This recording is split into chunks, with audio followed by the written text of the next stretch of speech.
How long does it take to find a job? That's a question that probably everybody has asked as they start the process of looking for new work. And since it's kind of tough to ask a bunch of different people how long their search took, we did that for you. For context, the data we're going to share today is from Teal members in 2023 across different titles, industries, and levels. The through line, though, is that they all tracked their search progress in 2023. They saved their jobs, updated the statuses after applying, set follow-up dates, and things like that. So hopefully what this can do is give you a bit of an idea for those who found success, how long their search took in some of those timelines, so you can make any adjustments necessary as you go about your search to find a great job in 2024. Make sure to like the video if this helps, by the way. Let's do it.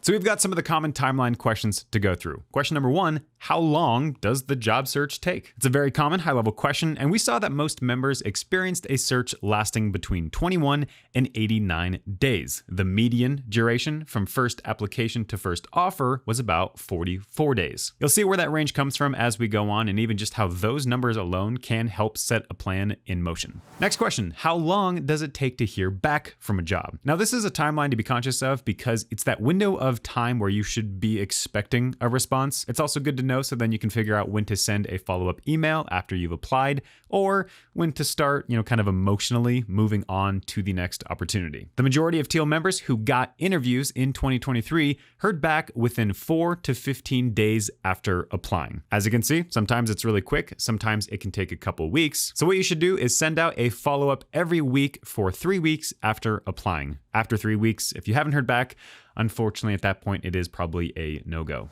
Next question, how many applications does it take to get one interview? In 2023, for those who landed an interview, it had taken 7 strategic and targeted applications to get there. What you can do with that now is create a job search plan. 7 very likely might seem like a surprisingly low number of applications, but what this number shows is that organizing your day around more targeted applications and being conscious of expectations and how you allocate your time effectively, one, can just help prevent burnout, but also can help you move in the right direction. Next question after that, how many applications does it take to get a job offer? The goal of every job application you submit is obviously pretty clear. It's to get an interview. And for a typical member, for those who got offers, it had taken 21 curated intentional applications to receive that offer. What that means is while we obviously all know that the job search isn't a quick process, being more targeted and intentional with which applications you select and how much you tailor your application materials can absolutely help speed up that process.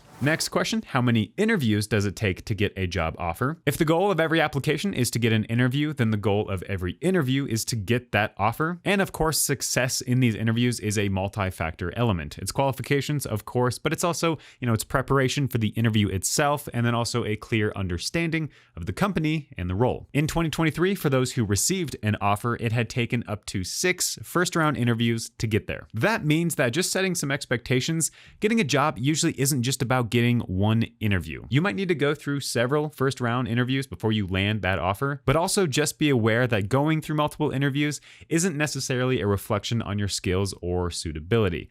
That's just kind of how the market goes. Now, those are some of the big timeline questions, but 2 other elements to note is that seasonality and volume also do play factors. It's the middle of December at the time of this video, and right now, seasonally, not a great time for hiring. But the good news is that Q1 and, January, February is a great time for hiring. So hang in there, be prepared, because it's about to get a lot better. And then part 2 to that is volume. The data showed that members who received more offers were applying to more jobs. Now, that's not necessarily saying that it's a guarantee one-to-one on quantity alone. Quality is incredibly important here as well. But for example, if you can maintain that high quality, applying to more jobs is going to increase your chances for an interview and for an offer. So that is some data on the job search timeline from 2023 to hopefully shed some light and set some expectations for 2024. It is a tough process, but we know you can do it. We're here as a resource for anything that you might need. So if you have any other questions on the data itself or just the job search process in general, leave a comment down below. Or if you're getting to your resume sometime soon, check out this video on how to make a great resume for 2024. If this helped at all, please do let us know and like the video. And until next time, y'all, take care.